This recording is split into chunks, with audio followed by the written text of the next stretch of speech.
All right, so we're making Salisbury steak together. Buckle up. I know that y'all probably aren't aware of this. You don't know this about me, but I make up every recipe as I go. And if I end up looking up another recipe, it is simply for inspiration. And I usually don't take the measurements into consideration unless it is a baking item.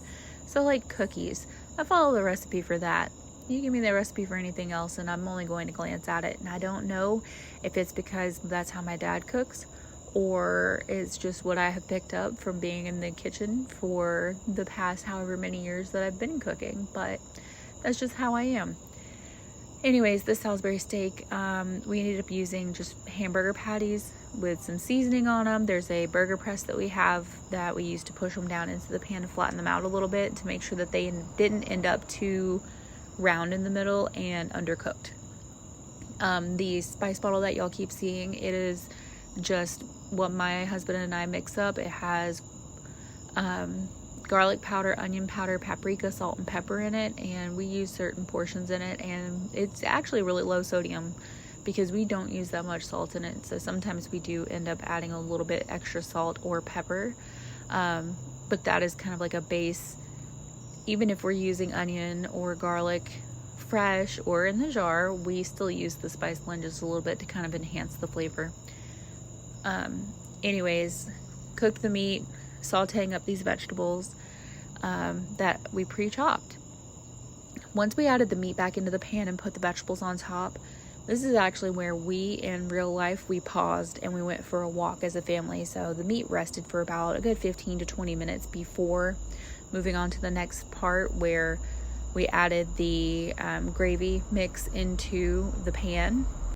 Now, instead of using water, I did use beef broth, but we poured that over the meat and we were making some instant potatoes. So you'll see me measure out and toss in the milk, but there was already water in there. And here is the broccoli.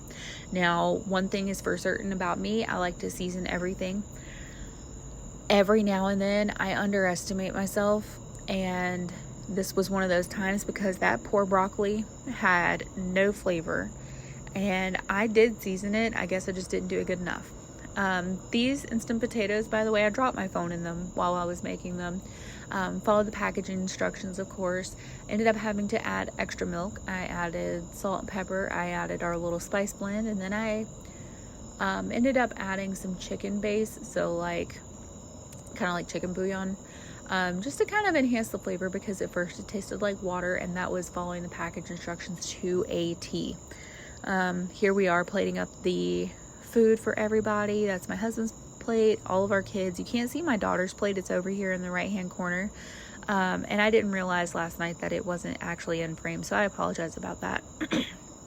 Anyways, here is me plating up the food, and I am realizing now that the edge of my cabinet is dirty, and so I'm gonna go clean that here in just a second after I finish this voiceover, so that way it is not looking like that anymore.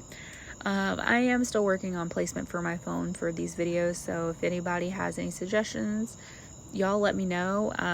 Thanks for watching, and y'all have a good night. Bye!